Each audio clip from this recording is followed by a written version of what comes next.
माँ Janaki series present. क्या बात है, क्या बात है, वाह वाह।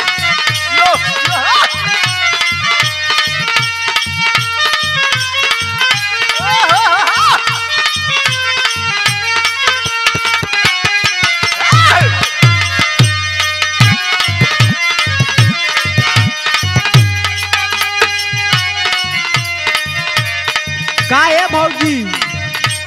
हाँ बोला देवर। अरे कितना दिन शादी हो गल बा हो, अभी आज तक घरे कौनो लड़का उइका भइला नहीं हो।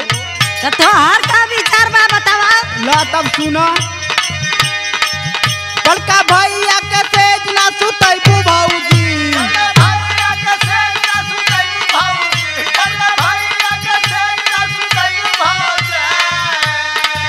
बड़का भैया के तेज ना सुतैबू भौजी, कैसे गोदिया में लइका के लेबू भौजी।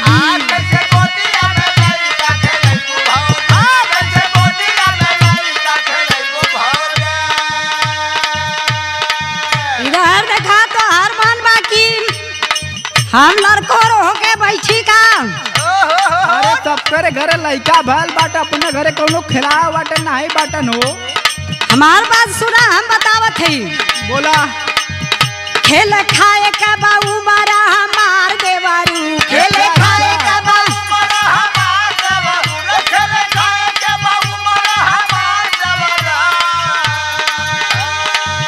खेल खाए का बाऊ मारा हमार देवारू, हमरे संगवा का सखिया कुंवार देवारू, हमरे संगवा का सखिया कुंवार देवारू। 4-5 साल हो गए तो शादी भले, आज तक हमार ललसा पूरल ना है कि हम चाचा बनी। तो सुना, चाचा कहाए खातिर कर ताटे मन हो,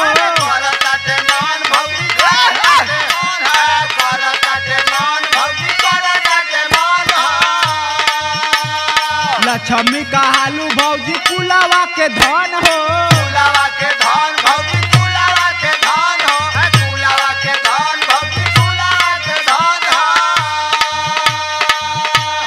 खेले खेले में उमरिया बितैबू भौजी,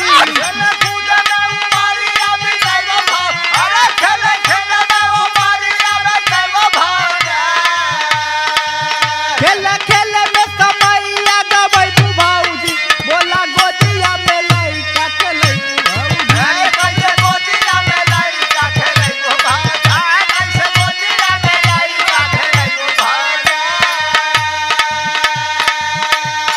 हमके तो लगल बाकी अपने भैया से ज्यादा तो ही घबराइल वाला। अरे अबे तक चाचा कौनो कहे वाला ना हुवन हो।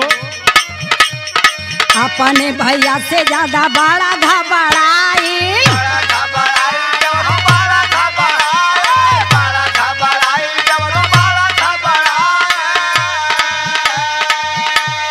लागता कि मेहर खातिर बड़ा बौरा। नहीं हो, ऐसा बात नहीं बाटा।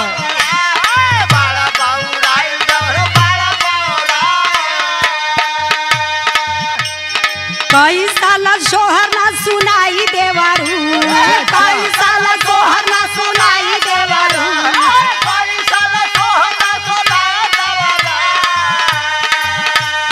कई साल सोहर ना सुनाई देवारू, हमरे संगवा का सखिया कुंवार देवारू।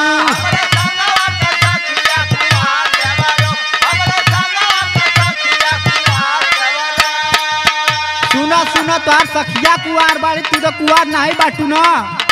हमें तो कुछ लगा था गड़बड़ बाटा। का गड़बड़ बा ओके बतावा। लागता कि नहीं यार में बाटे तोहार यार हो। अरे बड़ा बढ़िया बोलला, बड़ा बढ़िया।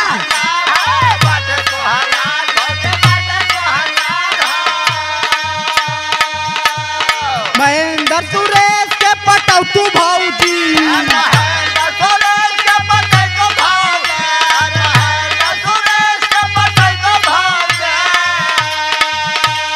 महेंद्र सुरेश के पटौतू भौजी, कैसे गोदिया में लइका के लेबू भौजी।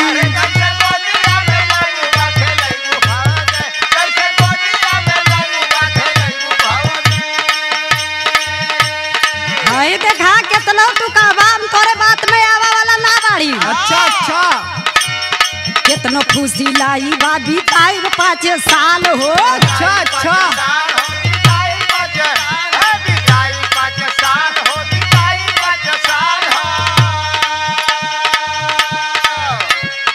सोहरा गवाई होई सुघर सुना लाल हो। कैया हो कैया हो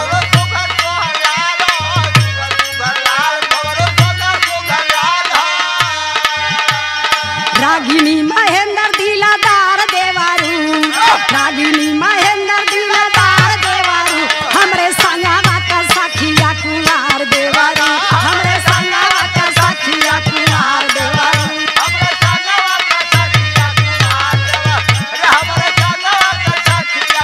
कैसे गोदिया में लइका खेले भाऊजी, हमरे संगवा का सखिया कुमार देवारू, कैसे गोदिया में लइका खेले भाऊजी, हमरे संगवा का सखिया कुमार देवारू। कैसे गोदिया में लइका खेले भाऊजी।